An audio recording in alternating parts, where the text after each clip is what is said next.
Very good morning, students. I hope you all are happy and safe at your home. So today we will start our new chapter, chapter 2, and its name is Gauss law and its application. The first topic of this chapter is electric flux. Gauss law is very important for board exam. In every board exam you will find Gauss law question definitely. So to understand the Gauss law, we should first understand the electric flux. So what do you mean by electric flux? Flux means it represents rate of flow. So किसका rate of flow ये represent कर रहा है? से electric, तो electric field lines का ये rate of flow represent कर रहा है. तो इलेक्ट्रिक फील्ड लाइंस का रेट ऑफ फ्लो कितना है ये हमें कौन जानकारी देगा? Electric flux. तो एक डेमोन्स्ट्रेशन से हम इस इलेक्ट्रिक फ्लक्स को समझते हैं. सपोज ये 4 फिंगर्स मेरी इलेक्ट्रिक फील्ड लाइंस है और ये एक सरफेस है, एरिया है. ठीक है, हम कह सकते हैं ये एक सरफेस है जिसमें से इलेक्ट्रिक फील्ड लाइंस को हम पास करेंगे. ओके, तो ये 4 इलेक्ट्रिक फील्ड लाइंस को हम इसमें से पास कर रहे हैं. ठीक है, तो 4 इलेक्ट्रिक फील्ड लाइंस पास हो रही है. क्या अगर मैं इस सरफेस को अगर टर्न करती हूँ, थोड़ा सा बेंड करती हूँ या टिल्ट करती हूँ, तो इसका अगर मैं एंगल चेंज करती हूँ तो ये इलेक्ट्रिक फील्ड लाइंस कितनी पास होगी डिपेंड करेगा? यस, ऑब्वियसली इसके एंगल से डिपेंड करेगा कि कितनी इलेक्ट्रिक फील्ड लाइंस पास होगी. ठीक है, तो मैंने इसको टर्न किया तो अब 3 इलेक्ट्रिक फील्ड लाइंस पास हो रही है. एक जो है वो कहाँ से जा रही है? बाहर से जा रही है. ठीक है, तो अगर मैं इसको अब सरफेस को यू कर देती हूँ तब कितनी इलेक्ट्रिक फील्ड लाइंस पास हो रही है? तो कोई भी इलेक्ट्रिक फील्ड लाइंस पास नहीं हो रही है. तो इलेक्ट्रिक फ्लक्स क्या है? सिंपल क्या एंटर हो रहा है? Electric field lines. तो आपको लिखना है ई. किस में पास हो रहा है? किसी सरफेस के अंदर. तो आपको लिखना है वेक्टर एस. अब हमने ये सरफेस को वेक्टर एस क्यों लिया? ठीक है, क्योंकि सरफेस के बेंड करने की वजह से भी इलेक्ट्रिक फील्ड लाइंस कितनी पास हो रही है वो डिपेंड कर रही है. यानी सरफेस को हम फिजिक्स में एक एरिया वेक्टर लेंगे. ठीक है, सरफेस को हम क्या लेंगे? वेक्टर क्वांटिटी लेंगे. यानी सरफेस का भी हम डायरेक्शन कैलकुलेट करेंगे, सरफेस के डायरेक्शन को भी कंसीडर करेंगे. क्योंकि हम देख सकते हैं कि अगर हम सरफेस का डायरेक्शन चेंज करते हैं, सरफेस का एंगल चेंज करते हैं, तो number of electric field lines के ऊपर भी इफेक्ट पड़ता है. तो हम कह सकते हैं कि सरफेस जो है वो एक वेक्टर क्वांटिटी है फिजिक्स के अंदर. अभी तक आप लोगों ने पढ़ा था कि एरिया जो होता है, जो सरफेस एरिया जो होता है वो सिर्फ होता है, सपोज इसका जो सरफेस एरिया है, ठीक है, तो ये लेंथ और ये ब्रेथ, तो इसका सरफेस एरिया कितना होता है? Length into breadth. ठीक है, अब मैं कहती हूँ कि इसके टर्न होने से भी इसके ऊपर डिपेंड करता है कि कितनी इलेक्ट्रिक फील्ड लाइंस पास होगी. तो हम कह सकते हैं कि इसका डायरेक्शन भी कंसीडर कर रहे हैं. हम फिज़िक्स में हम एरिया का डायरेक्शन भी कंसीडर कर रहे हैं, इसलिए हम फिज़िक्स के अंदर एरिया को वेक्टर रिप्रेजेंट करते हैं. ठीक है, समझ में आया? अब इधर मैं क्या लगाऊंगी बीच में? डॉट. क्यों डॉट? क्योंकि हमेशा जो सरफेस एरिया वेक्टर है वो नॉर्मल टू द सरफेस होगा. ठीक है, नॉर्मल टू द सरफेस होगा तो हमें जो एंगल मिलेगा वो हमेशा कॉस थीटा मिलेगा. तो कॉस थीटा कंसीडर करना है, इसलिए हमने यहाँ पे क्या लगाया है? Dot product. अब इलेक्ट्रिक फ्लक्स का फॉर्मूला तो मिल गया हमको कि इलेक्ट्रिक फील्ड लाइंस जा रही है अंदर, वो लेना है. सरफेस के अंदर जा रही है तो डॉट प्रोडक्ट सरफेस का लेना है. तो अब हमें इसको कभी भी क्रैम करने की ज़रूरत नहीं पड़ेगी, क्योंकि इसी वर्ड के अंदर फॉर्मूला छुपा हुआ है इलेक्ट्रिक के लिए. इलेक्ट्रिक ई फ्लक्स कहाँ जा रहा है? इलेक्ट्रिक फील्ड लाइंस कहाँ फ्लो हो रही है? फ्लक्स फ्लो हो रही है कहाँ? एक सरफेस के अंदर, तो डॉट वेक्टर एस. अब इलेक्ट्रिक फ्लक्स को हम डिनोट करते हैं फाई ई से. किससे डिनोट करते हैं? Phi E, electric flux. इसको हम कैसे रिप्रेजेंट करते हैं, कैसे रीड करते हैं? Phi E. ठीक है, तो हम कह सकते हैं phi E that is electric flux is equal to product of magnitude of electric field. We can say that dot product of magnitude of electric field and the surface vector, or we can also say that area vector. ठीक है, तो हम इसको और represent कर सकते हैं E as cos theta, क्योंकि डॉट प्रोडक्ट क्या होता है? cos theta. ठीक है, डॉट प्रोडक्ट और क्रॉस प्रोडक्ट sin थीटा. ठीक है, आपको समझ में आ गया होगा ये. Phi E equal to vector E dot vector S. Electric के लिए E flux, electric field lines कहाँ फ्लो हो रही है? किसी सरफेस के अंदर, that is dot vector S. ठीक है, तो अब आपको इक्वेशन क्रैम करने की ज़रूरत नहीं है. ठीक है, अब आपको डायरेक्टली इक्वेशन आ जाएगी, डॉट लगाना है क्योंकि बेंडिंग की वजह से भी इलेक्ट्रिक फ्लक्स में चेंजेस आ रहे हैं और जो सरफेस एरिया का जो वेक्टर है वो क्या होगा, हमेशा नॉर्मल टू द सरफेस। अब हम एक और बात समझ सकते हैं कि ओपन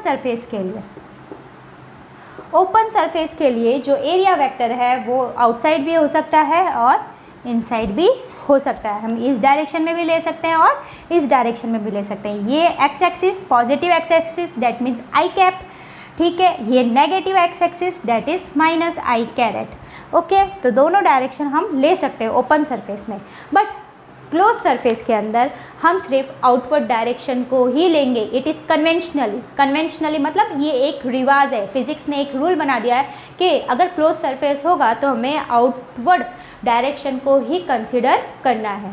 ओके, तो क्लोज सरफेस के अंदर सपोज एक क्लोज सरफेस लेते हैं हम,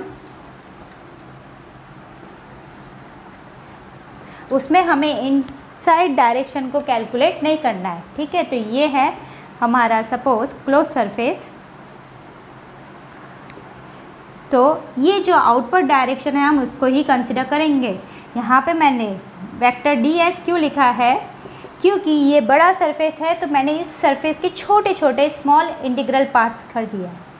तो हम सिर्फ आउटवर्ड डायरेक्शन को ही कंसिडर करेंगे, हम इनसाइड डायरेक्शन को यहाँ पे इनसाइड डायरेक्शन इसके अंदर कंसिडर, सिलेंडर के अंदर कंसिडर नहीं करेंगे, इसके सिलेंडर के अंदर कंसिडर नहीं करेंगे, इसके सिलेंडर के अंदर कंसिडर नहीं करेंगे, सिर्फ आउटवर्ड बाय कन्वेंशनली मतलब क्या होता है, ये फिजिक्स ने एक रूल बनाया कि क्लोज सरफेस लेंगे तो हमेशा सिर्फ आउटवर्ड डायरेक्शन को ही कंसिडर करेंगे, कन्वेंशनली मतलब एक रिवाज, ठीक है।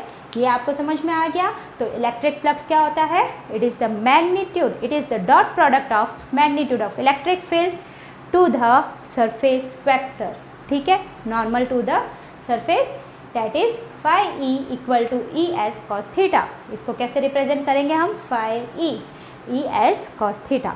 अब थीटा क्या क्या होगा, तो इलेक्ट्रिक फ्लक्स में क्या क्या चेंजेस होंगे वो देखते हैं। So we will study about theta. Okay, electric flux phi E equal to E S cos theta. Okay, तो अब यहाँ पे थीटा की वैल्यू 0 है, थीटा की वैल्यू में 0 मतलब कॉस जीरो क्या होता है, मैक्सिमम। तो आप देख सकते हो कि इसमें जो इलेक्ट्रिक फील्ड लाइंस है, ठीक है, वो सारी पास हो रही है, ठीक है। किस तरीके से है सरफेस, इस तरीके से सारी इलेक्ट्रिक फील्ड लाइंस यहाँ से पास हो रही है, ठीक है। तो यहाँ पे जो थीटा है, इलेक्ट्रिक फील्ड लाइंस का थीटा, ठीक है, और एरिया वेक्टर का बीच में जो थीटा है वो कितना है, 0 है। अगर मैं यहाँ पे आपको बताऊँ, ठीक है, ये इलेक्ट्रिक फील्ड लाइंस है, इन दोनों के बीच में थीटा है तो ये एक दूसरे के पैरेलल है, ठीक है। आप देख सकते हैं ये प्लेन सरफेस, ये एरिया वेक्टर, ओके, और इधर से ही, ठीक है, ये एरिया वेक्टर और इधर से ही इलेक्ट्रिक फील्ड लाइंस आ रही है। तो ये क्या हुआ, थीटा कितना हुआ इनके बीच में, 0, थीटा 0, तो कॉस 0 क्या होता है, 1। तो हमेशा अगर थीटा इक्वल टू 0 है, ठीक है, तो क्या होगा, जो फाई होगा, जो फ्लक्स होगा वो हमेशा क्या होगा, मैक्सिमम। और मैक्सिमम यानी कितना, ई एस, मैक्सिमम कितना, ई एस ना। अब थीटा इक्वल टू 90, अब जो सरफेस है वो हमारा किस तरीके से है, ठीक है, इस तरीके से है सरफेस। अब जो है इलेक्ट्रिक फील्ड लाइन सरफेस से पास नहीं हो रही है, क्योंकि यहाँ पे जो एरिया वेक्टर है वो क्या है, इस तरीके से एरिया वेक्टर है, ठीक है, और इलेक्ट्रिक फील्ड लाइंस किस तरीके से जा रही है, इस तरीके से। तो देख सकते हैं आप कि इलेक्ट्रिक फील्ड लाइंस, ये इलेक्ट्रिक फील्ड लाइन और एरिया वेक्टर के बीच में जो एंगल है वो कितना होगा, 90 डिग्री, ठीक है। तो 90 डिग्री होगा तो cos 90 क्या होता है, 0, तो फाई ई क्या हो जाएगा, 0। ओके, तो यहाँ पे फ्लक्स क्या होगा, 0, क्योंकि इलेक्ट्रिक फील्ड लाइंस पास नहीं हो रही है। आप यहाँ पे भी देख सकते हो कि जो एंगल बन रहा है वो 90 डिग्री बन रहा है, ठीक है, इस तरीके से है सरफेस और इलेक्ट्रिक फील्ड लाइंस उसके ऊपर से जा रही है, तो एंगल जो है वो 90 डिग्री का है ना। अगर कोई भी सरफेस किसी भी एंगल पे, यहाँ पे मैंने सपोज लेट करके 60 डिग्री लिया है, ज़रूरी नहीं है एंगल 60 डिग्री टिल्ट किया है, मैंने मेजर करके टिल्ट नहीं किया है, ये जस्ट एग्जांपल लिया है। सपोज अब सरफेस जो है कुछ टिल्ट है, ठीक है, तो अब जो इलेक्ट्रिक फील्ड लाइंस पास हो रही है तो वो थीटा अगर इक्वल टू 60 डिग्री है तो आप निकाल सकते हैं phi E equal to E S cos 60 degree. यानी एरिया वेक्टर के जो डायरेक्शन है उसके ऊपर भी, थीटा के ऊपर भी डिपेंड करेगा इलेक्ट्रिक फ्लक्स। तो आप देख सकते हैं इलेक्ट्रिक फ्लक्स 3 चीज़ के ऊपर डिपेंड करेगा, electric field intensity, area vector, area ज़्यादा है कम है, और एरिया का direction, angle between the electric field and the area vector. Okay, 3 चीज़ के ऊपर डिपेंड करता है flux, electric field intensity, area vector and the angle between the area vector and electric field. Okay, so what is electric flux? Electric flux is the dot product of electric flux is the dot product of magnitude of electric field and area vector through, ठीक है। और अगर हम कह सकते हैं words के अंदर, मैथमेटिकली नहीं कहना है, वर्ड्स में कहना है, तो total number of electric field lines passing through that surface. It gave us the information about the total number of electric field lines passing through that surface. तो ये आपको एंगल के थ्रू भी इलेक्ट्रिक फ्लक्स पता चल गया। Electric flux किस किस के ऊपर डिपेंड करता है ये भी आपको पता चल गया। अब हम इसका यूनिट और इसका डायमेंशनल फार्मूला देखते हैं।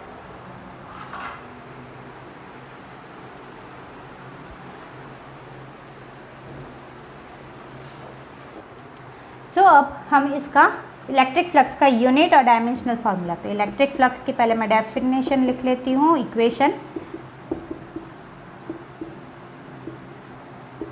अब इसका यूनिट, तो यूनिट क्या होगा इलेक्ट्रिक फ्लक्स का,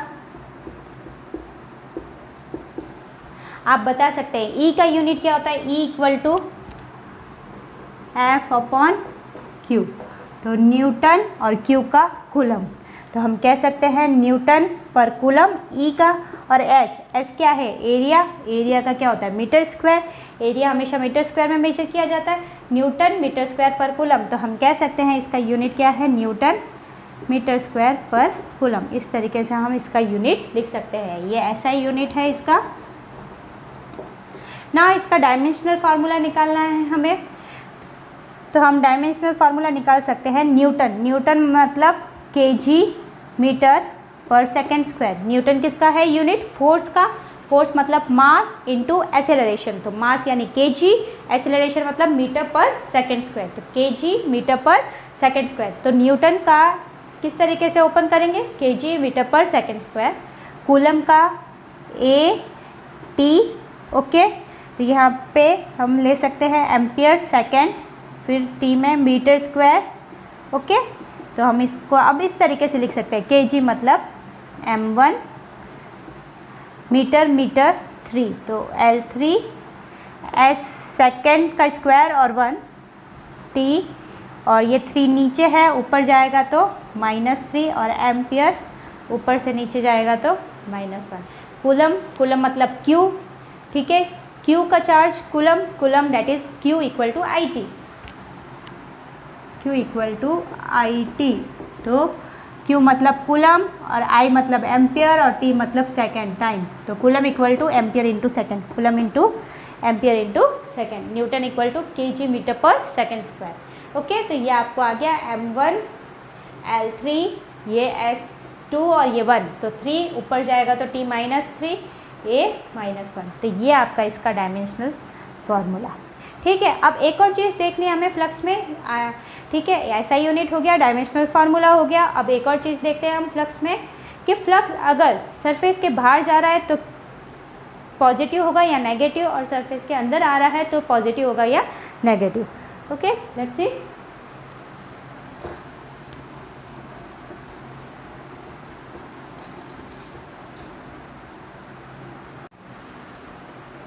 सो अब हम देखते हैं कि इलेक्ट्रिक फ्लक्स किस और चीज़ के ऊपर डिपेंड करता है। सपोज एक स्फीयर है, यहाँ पे 4 इलेक्ट्रिक फील्ड लाइंस एंटर हो रही है और 4 इलेक्ट्रिक फील्ड लाइंस वही बाहर जा रही है। ठीक है, तो एंटरिंग एंड लिविंग।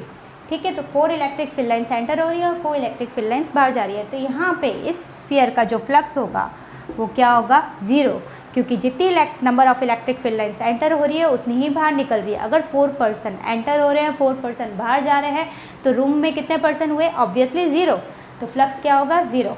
अगर स्फीयर में इलेक्ट्रिक फील्ड लाइंस सिर्फ एंटर हो रही है, तो हम कह सकते हैं कि जो फ्लक्स है वो पॉजिटिव होगा या नेगेटिव। तो एंटर, आपको पता है इलेक्ट्रिक फील्ड लाइंस एंटर कब होती है, जब क्या होता है minus Q charge. Minus Q charge के लिए इलेक्ट्रिक फील्ड लाइंस क्या होती है, एंटर होती है, अंदर के साइड रेडियली इनवर्ड होती है। तो आप कह सकते हो कि स्फीयर में क्या है, माइनस क्यू चार्ज है। ये स्फीयर किस से भरा हुआ है, माइनस क्यू चार्ज से भरा हुआ है स्फीयर। तो जो फ्लक्स होगा वो कैसा होगा, नेगेटिव, क्योंकि माइनस क्यू चार्ज से भरा हुआ होगा। क्यू माइनस क्यू से, क्योंकि इलेक्ट्रिक फील्ड लाइंस एंटर हो रही है। आपको पता है माइनस क्यू के लिए इलेक्ट्रिक फील्ड लाइंस क्या होती है, रेडियली इनवर्ड। ठीक है, अब प्लस अगर स्फीयर से इलेक्ट्रिक फील्ड लाइंस सिर्फ बाहर निकल रही है तो हम कह सकते हैं कि इस स्फीयर के अंदर कौन से चार्जेस होंगे, पॉजिटिव चार्जेस होंगे, क्योंकि पॉजिटिव चार्ज के लिए इलेक्ट्रिक फील्ड लाइंस कैसी होती है, रेडियली आउटवर्ड, रेडियली आउटवर्ड। तो हम कह सकते हैं कि इसका जो फ्लक्स होगा वो क्या होगा, पॉजिटिव। ठीक है, तो इसको भी आपको क्रैम करने की ज़रूरत नहीं है, जितनी एंटर हो रही है उतनी अगर बाहर जा रही है तो फ्लक्स ज़ीरो, अंदर कोई चार्ज नहीं होगा।